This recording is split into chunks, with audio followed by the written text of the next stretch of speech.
अपने चपरासी को तुम जब भी फोन करो, खाली हो? जी भैया खाली है। तुम्हारे मन ने तुमको चपरासी बना लिया है, जब देखो तभी उठा के चल देता है। तभी तो ध्यान करने के लिए कह रहा हूं, इसीलिए तो कह रहा हूं। ये तुम्हारी दशा नहीं है, ये इस वक्त 80% युवाओं की दशा है।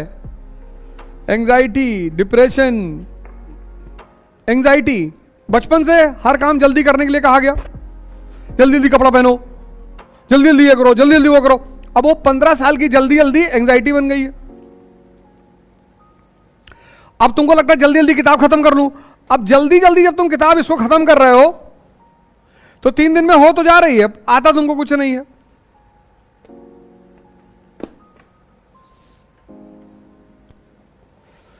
ये तुम्हारी दशा नहीं है तो तुम बोल दिए क्लास में, ये सबकी है, सब जूझ रहे हैं इससे, बस कोई कह नहीं रहा है।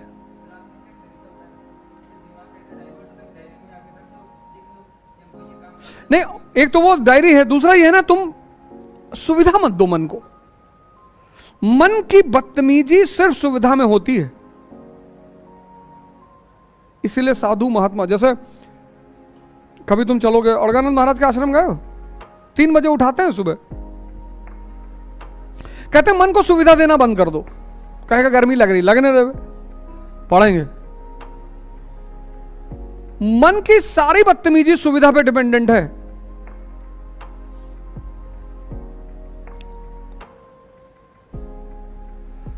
कटरा में एक जगह है कारपेंट्री चौराहा, जानती हो? कारपेंट्री स्कूल है वहां पे। कारपेंट्री स्कूल के आगे, चौराहे के आगे एक दाहिने साइड में गली जाती है। उस गली में एक केसरवानी जी का मकान है, वहां मैं किराए पे रहता था, टॉप फ्लोर पे। मतलब हमारे ऊपर कोई फ्लोर नहीं था, हम टॉप फ्लोर पे थे। उनका जो टॉप फ्लोर था उस पर 2 कमरे ऊपर बने हुए थे, 2, उसमें एक एक लड़के किराए पे रहते थे। एक हम थे, एक बांदा के मौर्य जी थे। तो ऊपर पंखा नहीं लगवा रखा था,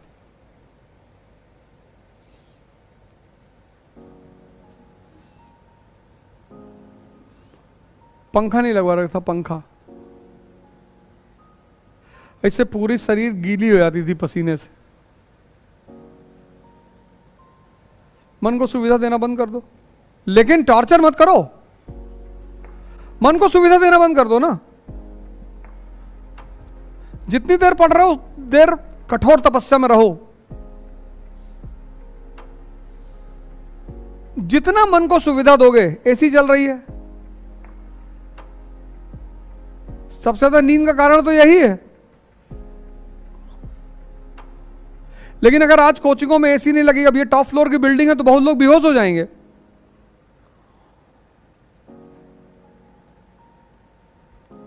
तुम्हारे पिता की शक्ति, फिर तुम्हारे बाबा की शक्ति, फिर तुम्हारे बाबा के बाबा की शक्ति की पूछो जरा।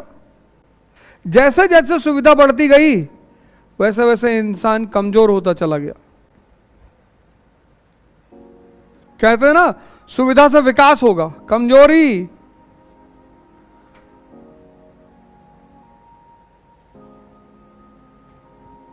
हमारे देश में खिलाने की बड़ी परंपरा है। तुम किसी घर जाओ, लोग बहुत खिलाते हैं। क्यों?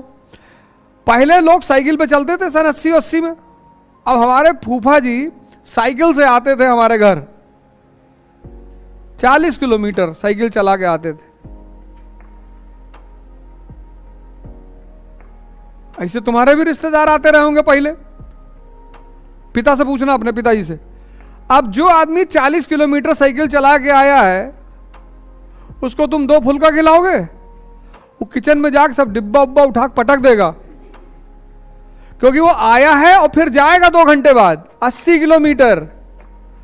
तब लोग इतना खाते थे, 50 पूड़ी खा गए, आधा किलो रबड़ी खा गए, 4 लीटर दूध पी गए।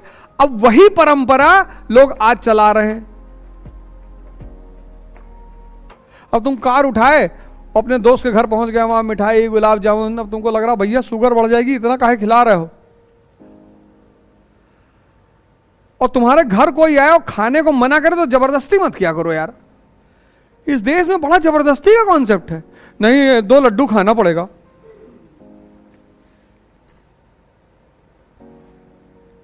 सुविधाएं बढ़ गई हैं, सुविधाओं ने मन को हरामखोर बना दिया है। उस हरामखोरी से बाहर निकलने का नाम है तपस्या। तो थोड़ी थोड़ी सुविधा छीन लो, एक बैग मत छीनो, थोड़ी थोड़ी छीन लो। जैसे बैठते हो 4 घंटे खड़े होके पढ़ो, 10 घंटे मत खड़े होना, पता लगा बैक पेन शुरू हो गया। 4 घंटे जो टॉपिक तुम्हें तैयार करना है वो खड़े होके पढ़ो, जब तैयार हो गया तब कुर्सी बैठ जाओ, पार्क में चले जाओ, घूम लो, ऐसे कर लो, उस तरह कर लो। सुविधा छीन लो और डायरी बना लो। सुविधा छीनते जाओगे मन जागता चला जाएगा। सिद्धार्थ को जंगल भागने की क्या जरूरत थी, राजा के बेटे थे, सुविधा बहुत थी। सिद्धार्थ से जो बुद्ध की का निर्माण हुआ है उसमें सुविधा ही तो खत्म हुई है। राम से प्रभु राम का जो निर्माण हुआ है उसमें सुविधा ही तो खत्म हुई है।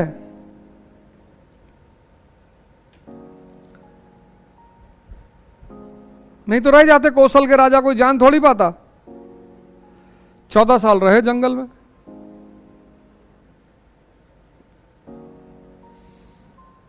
तो सुविधा का त्याग करके अपने आप को फिर से जिंदा करने का नाम तपस्या है। तो छोटी छोटी सुविधाओं को जीवन में खत्म कर दो, छोटी छोटी, सारी नहीं, छोटी छोटी। कुछ सुविधाएं जरूरी भी है तो छोटी छोटी, जैसे अब दोपहर बहुत है, अब साइकिल मत चलाना, सुबह की क्लास में साइकिल चलाओ। और इस समय अगर साइकिल से आते हो तो बाकायदा गमछा लेकर सर पूरा कवर करके और एक प्याज जेब में रखो।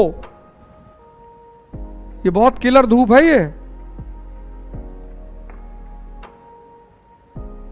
पूरा गमछा बांधकर पूरा और प्याज, और कोशिश करो कि इतने दोपहर में अवॉइड करो। इसलिए इस्लाम में चंद्रमा और तारे का बड़ा महत्व है, क्योंकि सारा बिजनेस रात में होता है। मरुस्थल है ना, गर्मी बहुत पड़ती है, तो वहां दिन में कोई नहीं निकलता, रात में सारे कारवां रात में चलते हैं। तो उनका लूनर कैलेंडर है, हमारा सारा काम दिन में होता है, तो हमारा सोलर कैलेंडर है। तो जिसका दिमाग, सुनना तुम भी, बड़ा अच्छा क्वेश्चन इसने पूछा। तो दिमाग कमजोर किसी का नहीं होता, सुसुप्त अवस्था में होता है। जब तुम उसे जगाते हो किसी डायरेक्शन को लेकर, तब वो पेन फील करता है। तो पहले चरण में क्या करता है, वो तुमसे कहेगा नहीं मैं पेन में हूं, उसके पास एक बड़ा अच्छा तरीका है, कहता सो जाओ, सुनो, तो तुम्हें नींद आएगी, भारीपन लगेगा।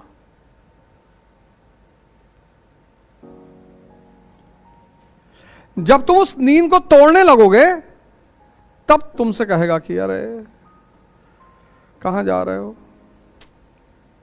पहले तो ये अपने सबसे अच्छे हथियार को इस्तेमाल करेगा, नींद को। हमसे कोई कहता नींद नहीं आती तो उसको डीटी बसु पकड़ा देता हूं कि ये ले, चाइल्ड लाइन पढ़े, डीप स्लीप में है। तुम आज जाके किताब ले लो दुर्गा दास बसु पॉलिटी की, तुम कल से यहां आना बंद कर दोगी कि अरे ये नहीं पढ़ पाएंगे।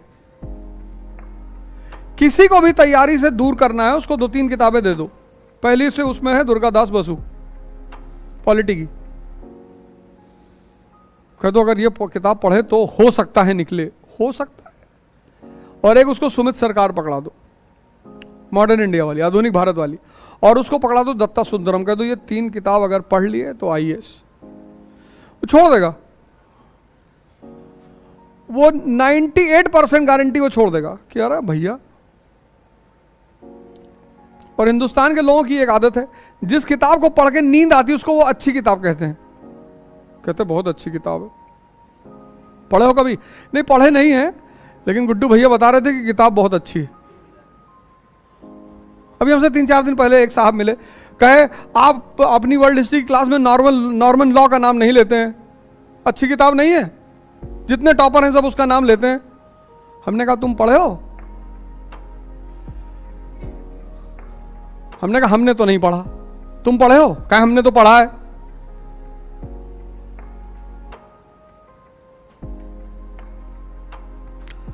हमने कहा अल्फ्रेड मैहन ने क्या कहा है, वर्ल्ड वॉर क्यों होते हैं? क्या कौन? हम क्या अल्फ्रेड मैहन? क्या ये उसमें दिया है? हमका पहले चैप्टर में दिया है। चलो अल्फ्रेड मैहन नहीं पता, नहीं, एलसीएफ टर्नर का बताओ स्टेटमेंट क्या है, वर्ल्ड वॉर क्यों हुआ था पहला वाला।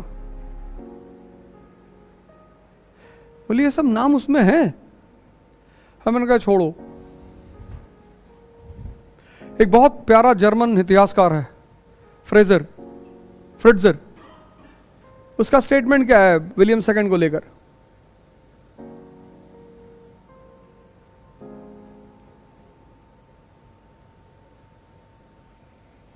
हम कह जाओ, ये तो 44 डिग्री पारा हो गया है। तुम्हारा काम पहले है ज्योग्राफी को समझना कि क्या है ज्योग्राफी। तो सबसे सरल किताबें उठाओ, लैटिट्यूड क्या होता है, लॉन्गिट्यूड क्या होता है, क्लाइमेट कैसे डिसाइड होते हैं। जब तुम समझने लगे तब उसकी एडवांस्ड बुक उठाओ। यह फॉर्मूला है।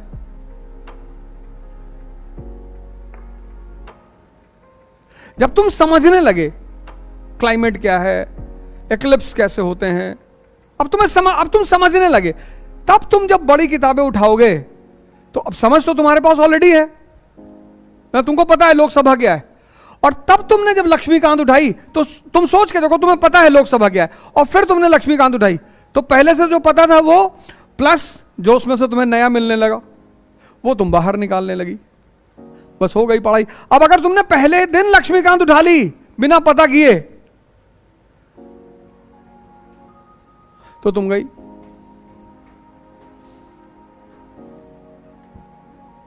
तो नींद आना कोई बुरी बात नहीं है, आने दो, अच्छा है, लेकिन जब नींद आए खड़े हो